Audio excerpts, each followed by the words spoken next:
اللهم صل على سيدنا محمد وعلى آل سيدنا محمد وبارك وسلم عليه. ډیرو محترمو عزتمنو مشرانو کشرانو مسلمانانو ورونو، مزید بیان ته وروسته د دې تفصیلي بیان نه چې جناب مولوي صاحب تاسو ته وکړو ضرورت نشته، صرف د امسایه‌ګلوۍ په لحاظ چې زه د تاسو سره دلته نږدې یو امسایه یم، د امسایه‌ګلوۍ په لحاظ باندې یو دوه درې خبرې د زړه نه در سره شریکوم. دا اوس خطبه مبارکه کې چې جناب مولوي صاحب تاسو ته دا خطبه ویلې، په دې کې د دغه اختر د ورځې مناسبت باندې حضرت پیغمبر علیه السلام روایت مضمون ذکر کو چې په دغه ورځ باندې الله تعالی په دغه انسانانو فخر کوي، د ملائکو په حضور کې فخر کوي. ملائکو ته وایي چې ای ملائکو، کوم انسان چې د چا مزدوري وکړي بیا د هغه سره څه کول پکار دي چې څه ورسره وشي؟ ملائکې ورته وایي چې الله تعالی حق دا ده چې مزدور ته خپله مزدوري پوره ورکړی شي. نو الله تعالی ورته دغه بندگان چې انسانان دي، نران غلامان، ښځو ته مینځي دي، الله موږ تاسې ټول د الله غلامان وي، بندگان یو، دغه خپله ذمه فارغه کړه. ما په دې باندې یوه میاشت روژه فرض کړې وه، دی په صحیح طریقه باندې روژه ونیوله. نن راغلي دي راوتلي دي یو زاید لمانځه ته چې دا په نور کال کې بل وخت کې نشته، د اختر په ورځ باندې په دې وخت کې یو 2 رکعته لمونځ ده، او د دعا په نیت باندې راوتلي دي چې د ما نه خپل ګناهونو نه مغفرت غواړي. نو الله تعالی ملائکو ته وایي چې ای ملائکو، تاسو په دې باندې ګواه اوسېږئ، تاسو په دې باندې شهیدان اوسېږئ چې د دغو خلکو ګناوې ما معاف کړې. نو الله تعالی وایي چې ما دغه انسانانو ته ګناهونه معاف کړه او د دې ګناوې مې په نیکیو باندې ورته بدلې کړې، او چې د دغه ځای نه ځي مغفور به ځي چې ټول ګناهونه به ورته معاف وي. الله تعالی دې موږ او تاسو ته معاف وګرځوي. د روژې مبارک کې دا خو یو غټ فضیلت شو، نور فضایل تاسو ته علما کرامو په خپل وخت کې بیان کړي دي، لیکن دومره خبر دا ده چې موږ سره شیطان هغه دښمن ده چې د خدای متعال سره مخامخ بې ادبۍ کړي دي، او الله تعالی ته په قسم باندې وایي چې د آدم علیه السلام د وجې نه زه تا ذلیله کړم، نو زه به هم د تا بندګان په سمه لار باندې پرېنږدم.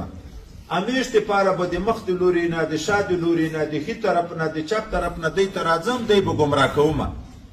نو دا یوه میاشت شیطانان تړل شوي وو، خو نن چې دغه عظیم اعلان د مغفرت کیږي دغه خلکو ته، شیطان دغه نشي برداشت کولی، چیغې و بغارې وایي، خو خپله اتباعو ته وایي، زمنو ته وایي، خپلو شیطانانو ته وایي چې نو کوشش وکړئ بیرته په دغه انسانانو باندې ګناهونه وکړئ چې بیرته د جهنم لایق شي.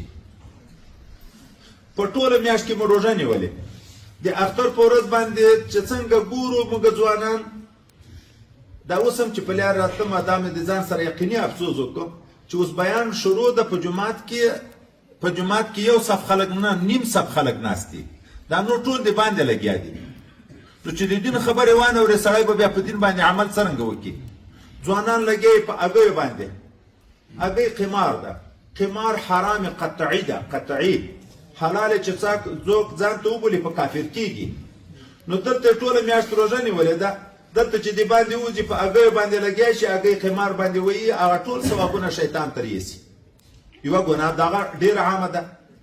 دومه ګناه ډېره عامه، هغه نن سبا دغه د فیسبوکو مخکې خو سینماوې وې، اوس هر سړي په جوب کې سینما جوړه شوه، نو خلک فلمونو په دغو شیانو باندې لګیا شي، هغه ګړې څومره ثوابونه چې ګټلي دا شیطان بیرته تروړي.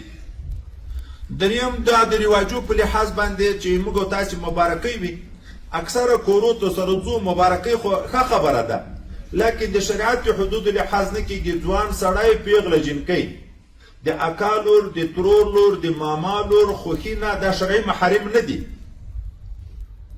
هغو ته په دغه ښایسته ځان جوړولو په حال کې لوڅ لاسونه سره ورکوي، مبارکۍ ورکوي، دغه شیطان اوس لګیا ده بیرته د موږ دغه خوارۍ د لاسه رانه باسي. نو د سوال او د زارۍ په لحاظ دا خبره درته کومه، د همسایه‌ګلوۍ په لحاظ چې دا شیطان د موږ دښمن ده، خدای پاکې دا یې تاسې دښمن ده، تاسې په دښمني ورته وګورئ، دا په تاسې په دښمني باندې ونیسئ چې دا یې موږ تاسې کړي اعمال رانه خراب نه کړي.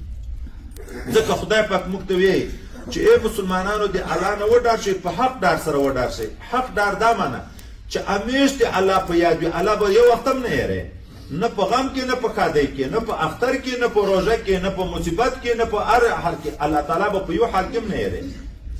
د الله تعالی د نعمتو به شکر باسئ، ناشکري به نه کوئ، او همیش په طاعت کوئ، معصیت به نه کوئ. دا درې شیان ضرور دي چې همیش په طاعت وي، ګناه به بیا نه کوئ.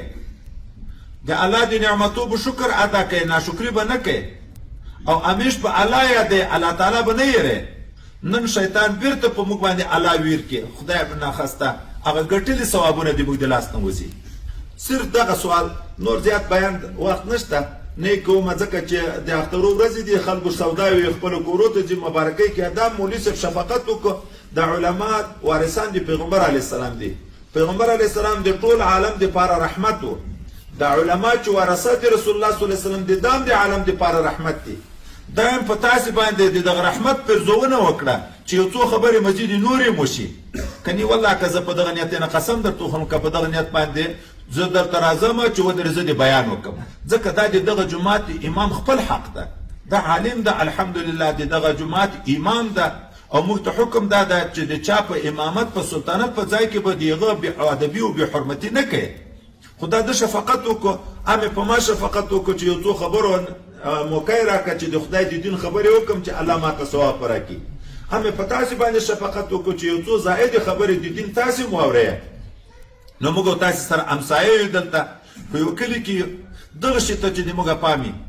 بل ورونو یو خبره ده عمومي چې زه داسې ګورم او دا جومات کې الحمدلله لمانځو ته راځو، 5 وخته لمانځو ته راځو، د اختر لمانځونه کوو، خو دا لمانځونه باید چې د شریعت په چوکاټ وکړو.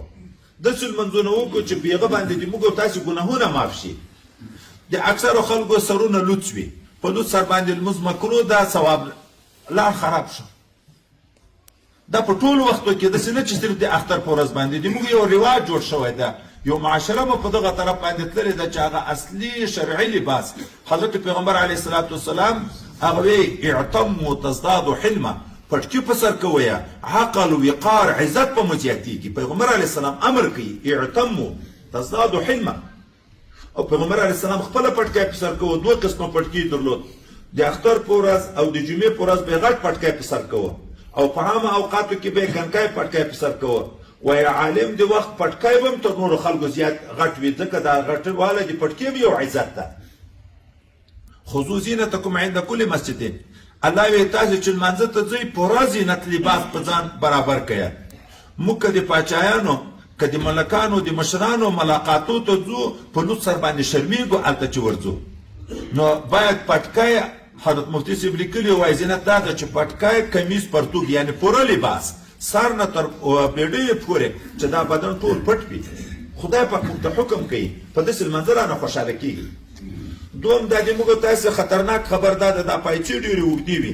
دغه بیډۍ چې په پایڅو کې پټې وي د تکبر د وجې نه دغه انسان به په اور د جهنم باندې سوځي. 3 طبقو سره خدای پاک نه په نظر د رحمت خبرې ورته کوي په ورځ د قیامت باندې، نه په نظر د رحمت ورته ګوري، نه د شفقت او د رحمت خبرې ورسره کوي، نه د ګناه ور صفا کوي چې تر څو په اور د جهنم نه ایسوي. یو په یو کې دغه کسان دي چې دغه پایڅې اوږدې وي او کتاب لیکي داسې ګناه چې بې خونده ګناه. په دغه کې څه خوند ده؟ خو نه د خوراک شی ده چې خوند شته پکې، نه د چکاک شی ده پکې چې خوند شته پکې، خو شیطان موږ خطا کوي، په داسې ګناه مه لګیا کوي چې هېڅ خوند هم نشته پکې، ظاهري خوند هم نشته پکې. د دغه سره ټول عمر باید موږ او تاسې پام وکړو، ځکه شیطان دی موږ او تاسې دښمن ده. موږ د انسانانو دښمني په دښمني باندې منو، هغه دښمن خبره نه منو چې چا سره مو دښمني شي د دښمن په لار باندې نه ورځو. کوشش دا کوو چې دښمن نه ځان ساتو. او دغه شیطان چې د موږ د خدای پاک راته ویلي دي چې ان شیطان لکم عدو فاتخذوه عدوا، شیطان د تاسې دښمن ده، په دښمني ورته ګورئ. موږ دغه دښمن ته هېڅ ورپام نه ده. دغه دښمن ته باید ډېر متوجه شو، ځکه دا د موږ په زړه کې دننه وسوسې اچوي، دننه په وجود کې د موږ سرایت او حرکات کوي، سکنات کوي. دوم اخري یو خبر بله دا وکړم چې خدای پاک موږ ته دا وایي قو انفسکم و اهلیکم ناره، ځانم د جهنم نه بچ کړئ، خو خپل اهل و عیال، ښځې، لورانې، بچیان هم بچ کړئ. چې خپله لمونځ کوو، خو زوی لور ته هم باید ویې چې لمونځ وکړه، خپلې ښځې ته هم باید ویې چې لمونځ وکړه. لږ په خپلو خویندو په خپلو لورانو باندې باید شفقت وکړو. دا ځوانان ورونه دي موږ دا قیمتي عمر چې خدای دې متعال ورکړی ده چې په دغه عمر کې دی علم کړی شي، په دغه عمر کې دی تقوا کړی شي، لمونځ کړی شي، هر څه کړی شي. دغه ځوانان ورونه دي موږ دا قیمتي عمر شیطانانه برباد کړي.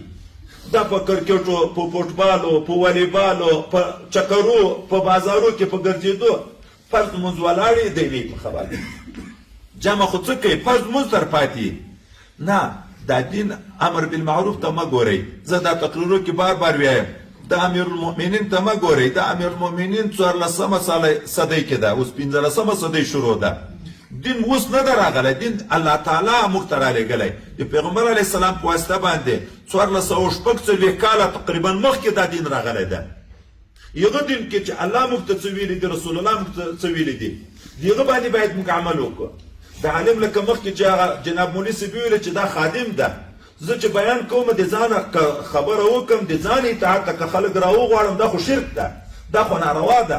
زم د الله غلام او بنده یم، تاسو د الله غلامي ته بولم، بل عالم هم د الله بنده ده، خلک هم د الله بندګي ته بولي.